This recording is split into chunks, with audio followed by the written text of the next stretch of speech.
Tu habites chez vous à la maison, tu gagnes $100, tu t'achètes une chaussure, mais tu peux donner ça à ta maman, elle fait la provision. Moi, c'est ce que je faisais. J'habitais chez mes parents. Mes parents traversaient des moments difficiles, mais Dieu te bénit. Tu dis, maman, ça, pour tout le monde. Mais toi, même chez vous à la maison, tout, c'est pour toi-même.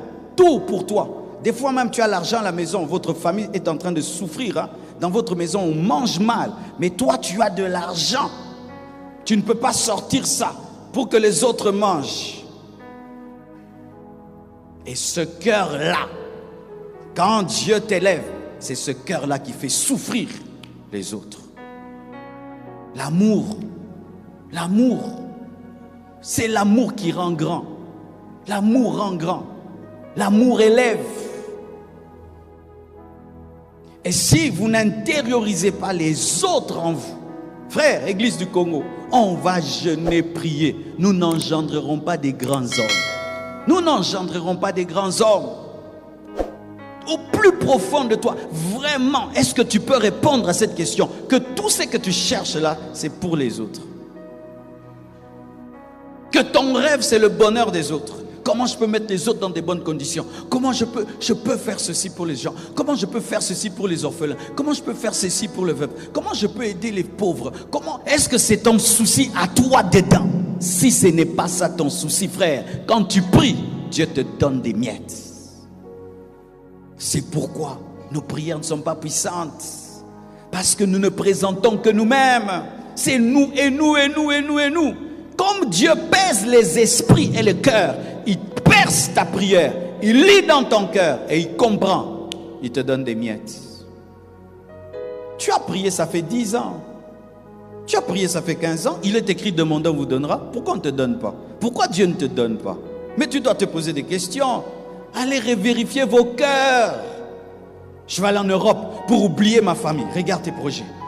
Je vais aller en Europe, oublier les gens, oublier les gens. Je vais aller faire ma vie, faire ma vie, faire ma vie, faire ma vie. C'est ce qui nous empêche d'être bénis. Est-ce qu'Abraham a fait sa vie? Il a vécu pour nous tous.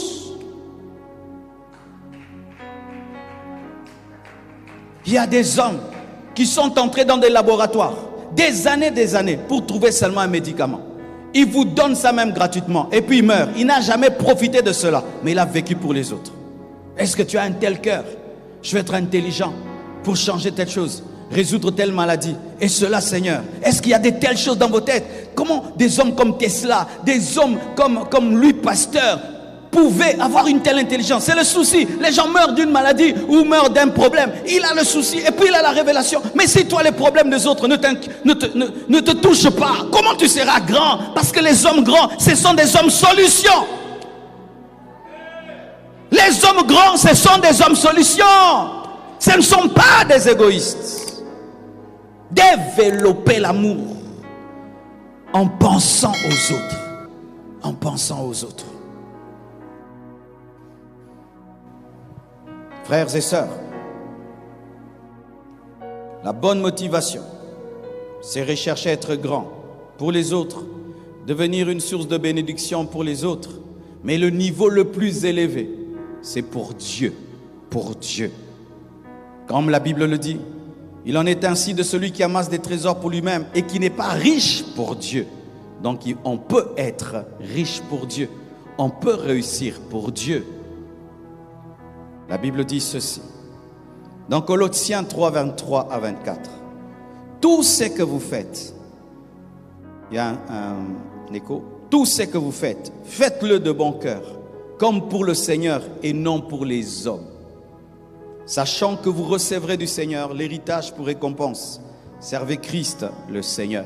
Tout ce que vous faites, faites-le de bon cœur, avec des motivations pures, comme pour le Seigneur et non pour les hommes. C'est-à-dire quoi? Même quand tu fais les choses pour les hommes, fais-les pour Dieu. Pourquoi? Parce que l'homme est créé à l'image de Dieu et en faisant du bien à l'homme, tu fais du bien à Dieu. Et tu ne dois pas avoir l'homme comme standard, tu dois avoir Dieu comme standard. Parce que si tu vois l'homme, tu vas arrêter. Mais si tu vois Dieu, tu continueras. Même quand tu nourriras les pauvres et les orphelins, fais-le pour Dieu. Pourquoi? Des fois, l'homme sera ingrat, mais Dieu est toujours reconnaissant. Si tu veux être une source de bénédiction, ne regarde pas l'homme, même si tu fais pour l'homme.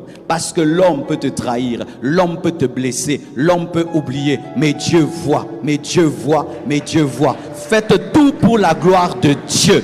Pourquoi je veux devenir grand? Pour la gloire de Dieu. Pourquoi je veux réussir? Pour la gloire de Dieu. Pourquoi je veux faire des grandes choses? Pour la gloire de Dieu. Et que Dieu vraiment sache que c'est pour lui. Parce que Dieu peut percer ton cœur. Pendant que tu dis que pour la gloire de Dieu, il perce que c'est pour ta gloire. Un jour, on reçoit un homme de Dieu. On le présente. Et puis il dit, moi, pas bien présenté. Il fallait citer tous les voyages que j'ai fait dans le monde. Vous voyez? Il voyageait dans le monde entier. On pensait que c'était le fardeau des âmes et la gloire de Dieu. Non, il voulait battre un record des voyages missionnaires. La gloire de Dieu en soi, ton succès doit être une adoration.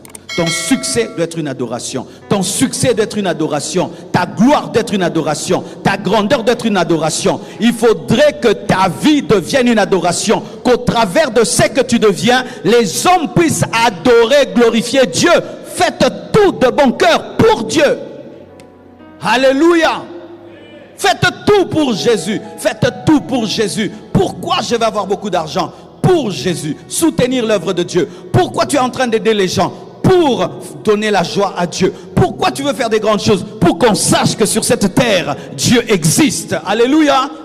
Pour la gloire de Dieu. Mais pas pour ta gloire. Pas pour qu'on t'acclame. Pas pour qu'on t'adore. Pas pour qu'on te célèbre. C'est pourquoi il y a même des trophées qu'on donne. Refuse-les. Ne les prends pas. Alléluia. Oh, trophée du grand pasteur du Congo. Je ne prendrai jamais de telles choses-là. Oh, trophée du meilleur prédicateur de la RDC. Ne prenez jamais de telles choses. C'est commencer à régner sur la terre alors qu'il y a encore du boulot. On ne dit jamais je suis arrivé avant la fin de la course. Alléluia.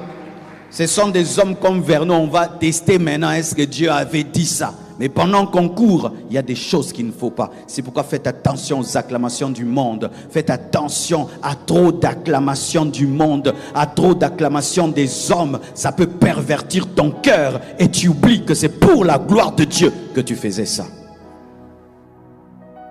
Si tu fais les choses pour la gloire de Dieu, l'ingratitude des hommes ne va jamais te décourager. Si tu fais les choses pour la gloire de Dieu, l'absence des hommes ne va pas t'arrêter. Parce que des fois, frère, tu seras amené à faire des choses qu'aucun homme ne sait et aucun homme ne voit. J'ai connu ce dilemme, mes frères. On transportait les bancs à l'église. Et un jour, le pasteur nous a gueulé vraiment. Et moi, Dieu m'avait donné comme travail porter les bancs à l'église. Et alors, Satan m'a attaqué. Il m'a dit, toi, tu transportes les bancs comme ça. D'ailleurs, le pasteur n'est pas là, il ne voit même pas. Et puis Dieu m'a dit, moi, je vois. Moi, je vois. Continue à porter les bancs. Et si tu es fidèle avec les bancs, je vais te confier les hommes. Et je transportais les bancs pour la gloire de Dieu. Je n'attendais aucun remerciement du pasteur, aucune gratitude. Je n'avais même pas besoin qu'il me connaisse. Certains vous arrêtez de faire des choses parce que les hommes sont ingrats. Les hommes ne reconnaissent pas votre travail. C'est parce que vous travaillez encore au premier niveau. Monte encore, tu vas faire des choses, même quand l'homme pour qui tu es en train de mourir est en train de t'insulter, tu vas dire, Père, pardonne-leur car ils ne savent pas ce qu'ils font, parce que Jésus faisait tout pour la gloire de Dieu.